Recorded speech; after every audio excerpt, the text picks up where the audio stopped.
Assalamualaikum semuanya, ketemu lagi di Ulas Buku bersama Asmi Rafia.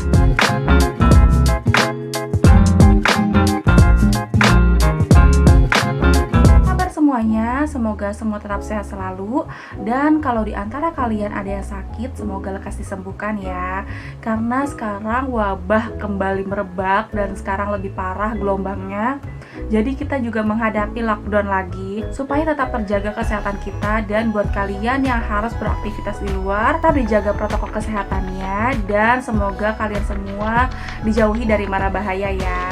Di episode kali ini aku akan membahas sebuah buku remaja. Yes, buat kalian yang remaja dan ngerasa kayak pengen ngapain ya masa-masa di rumah aja, isolasi lagi, aku akan merekomendasikan sebuah buku yang akan aku ulas hari ini.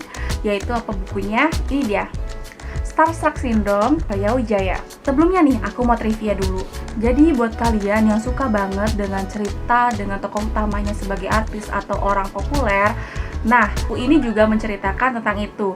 Jadi tokoh utama di sini ada yang namanya Kejora. Kejora ini bekerja sebagai artis, yaitu di sini lebih diceritakan tentang dia berkarir sebagai pemain sinetron stripping, dimana karirnya lagi nanjak-nanjaknya. Biasanya nih cerita begini cukup populer di kalangan banyak remaja, karena ngebayangin mungkin ya gimana sih rasanya dikenal banyak orang, lalu menjadi superstar, punya banyak uang di usia remaja, lalu ngerasa populer. Nah, buat kalian yang relate dengan cerita Jadis ini, bisa banget nih kalian baca buku ini untuk mengisi waktu luang. Buat kalian yang nggak tahu apa arti dari Starstruck Syndrome, itu adalah sebuah istilah di mana seseorang ketika melihat artis atau orang yang populer itu ngerasa kayak salting, cenderungnya kayak melakukan hal-hal yang norak. Kalau misalnya kita ngeliat seorang selebritis misalnya, kita tuh ngerasa kayak pengen banget melakukan sesuatu supaya dinotis oleh dia. Istilah Starstruck Syndrome ini seperti kayak disematkan oleh seorang Rigel, yang mana dia kayak ngeliat Kejora kok jadi kayak gitu, tingkahnya itu bukan yang norak tapi kayak pengennya marah-marah terus. Nah, orang-orang di sekitarnya atau teman-teman di sekolahnya itu menganggap dia punya sindrom seperti itu. Nah, gimana cerita lengkapnya? Ikutin aja. Cerita di sini berpusat pada tokoh Kejora, yaitu adalah seorang remaja yang masih sekolah, di sini usia SMA, yang memiliki karir sebagai artis. Karirnya gemilang banget teman-teman, karena karir ini didukung banget sama mamanya yang emang dulunya juga punya profesi sebagai model. Cuman mamanya ini menghentikan karirnya sejak menikah dan punya anak. Jadi karena merasa cita-citanya itu harus diredupkan, ambisinya ditaruhlah pada Kejora. Nah, bisa kebayangkan Kejora ini adalah anak perempuan yang manis, lalu pengen banget membahagiakan orang tuanya. Jadi dia nurut nih ketika ibunya pengen banget anaknya bisa terkenal, bisa mencapai sebuah karir yang dilihat banyak orang seperti ibunya dulu.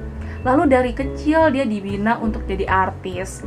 Gimana caranya dia bisa dapat tawaran ini dan itu, tawaran yang besar sekaligus dalam usia yang masih anak-anak. Seiring berjalannya waktu, impian itu, ambisi yang dimiliki ibunya itu akhirnya memecahkan keluarga mereka. Jadi antara ibu dan ayahnya Kejora ini berpisah. Kejora ikut ibunya dan dia nurut banget ketika ibunya minta dia untuk kerja sebagai artis ini. Jadi kebayang banget gak sih posisinya? Dia bekerja sebagai artis yang mana stripping dan itu melelahkan banget. Di sisi lain dia juga anak sekolah biasa. Nah, sebagaimana anak remaja lainnya yang suka memberontak, dimana dia ngerasa gak suka gimmick, lalu dia pengen banget ngerasain dimana remaja-remaja pada umumnya yang datang ke sekolah fokus belajar, lalu dia punya waktu hangout bersama teman-temannya. Tapi sayangnya Kejora karena punya waktunya sedikit dan waktunya sudah banyak dihabiskan di lokasi syuting, dia tidak memiliki itu semua. Dan itu sisi-sisi berontaknya dia. Di sisi lain ada tokoh yang bernama Rigel. Rigel ini cowok, kelihatannya ketus banget dari luar. Dia ini teman satu sekolahnya Kejora dan masuk ke klub jurnalistik. Dia dikasih tugas oleh gurunya untuk meliput Kejora sebagai seorang seleb. Jadi gimana caranya biar eksistensi klubnya di sekolah itu berkembang? Gurunya menantang dia untuk liputan Kejora. Jadi Rigel ini yang ngerasa tadinya antipati banget dengan Kejora. Dia ngerasa ini apa sih anak karena mentang-mentang superstar jadi diistimewakan oleh guru-guru.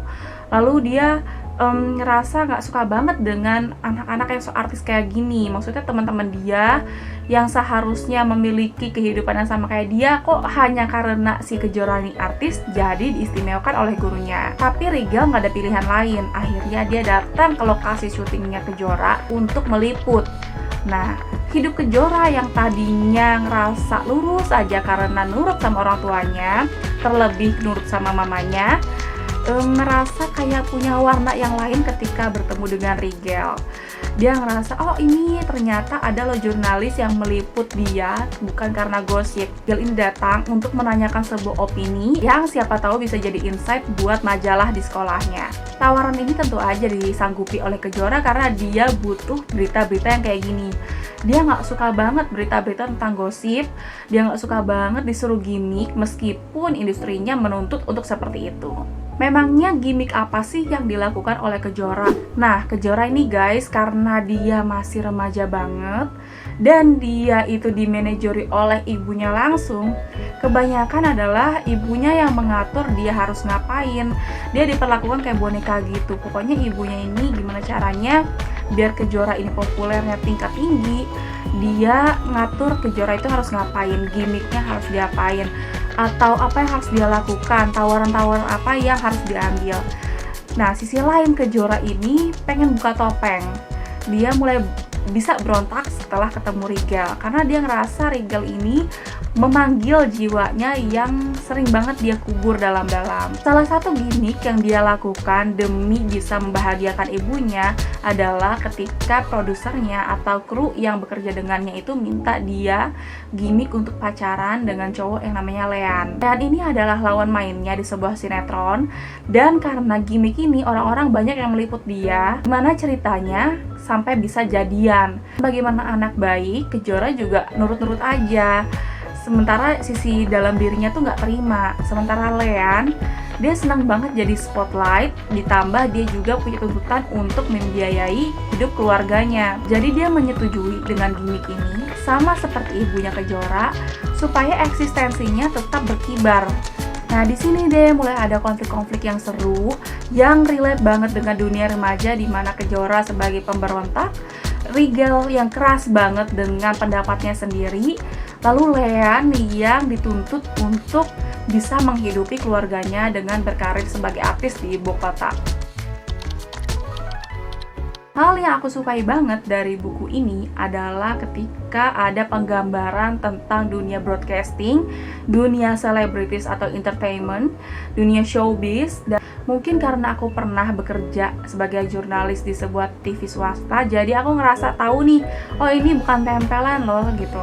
Oh ini emang industrinya ada, oh emang ini lingkungannya seperti ini. Jadi kalau misalnya biasanya aku ngeliat di novel-novel remaja atau novel-novel romance tentang background sebuah industri entertainment, biasanya tuh kayak tempelan, tapi di sini dijelasin apa itu personal assistant, production assistant, terus orang wardrobe, terus ada makeup artist, itu dijelasin di sini. Lalu gimana dinamika syuting stripping, dimana kejar-kejaran sama waktu, boro-boro mau mikirin ini bagus gak sih gitu, ini ceritanya relate gak sih. Ini diceritain apa sih yang terjadi di syuting stripping sampai kita sering banget ngeliat tayangan-tayangan yang di TV itu gitu-gitu aja. Nah, di sini ceritain kalau di lokasi syuting itu seperti apa, gimana kerjanya director, orang-orang yang nggak pulang-pulang, apalagi pemain yang kejar-kejaran sama waktu itu kayak gimana. Menurut aku ini relate banget dengan kru-kru TV yang kerjanya bener-bener nggak inget waktu, malam jadi pagi, pagi jadi malam, dan itu terus saja berulang-ulang 24 jam, 7 kali seminggu, dan lain-lain. Udah gitu dari sisi Rigel, dimana dia berperan sebagai jurnalis meskipun dia jurnalis di sekolah. Dia menceritakan kalau dia itu nggak suka gosip, gimana kritik dia terhadap jurnalistik di Indonesia. Di sini dia memaparkan sebuah pasal karena kakaknya juga sebagai jurnalis, apa yang terjadi dalam keluarganya sampai mendorong dia untuk jadi wartawan, meskipun wartawannya masih wartawan sekolah dan kakaknya itu udah wartawan profesional. Di sini dia mengkritik etika-etika dasar yang mungkin sering banget dilupakan oleh industri kita saat ini. Nah, di sini aku suka banget sih karena jarang banget ada novel remaja yang mengangkat seperti ini. Poin plus dari novel ini adalah yang itu tadi. Kalau ngomongin hal yang nggak disukain, itu aku nggak suka banget sama Rigel. Menurut aku dia freak banget sih. Kalau ada di dunia nyata anak kayak Rigel yang suka ketus, suka marah-marah gak jelas, bahkan aku ngerasa setiap dialognya si Rigel ini tuh aneh banget gitu. Dia kenapa sih orang kayak gini banget? Di dunia nyata dia freak banget deh. Untung banget ini kan di dunia fiksi.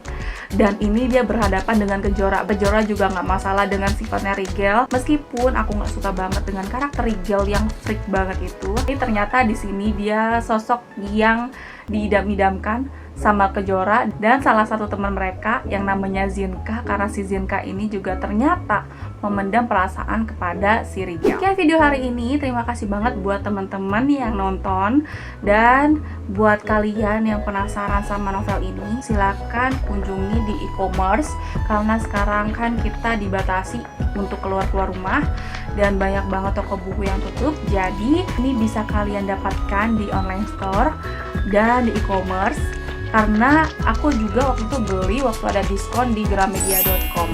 Jadi terima kasih sudah nonton video ini. Sampai ketemu di video selanjutnya. Wassalamualaikum warahmatullahi wabarakatuh.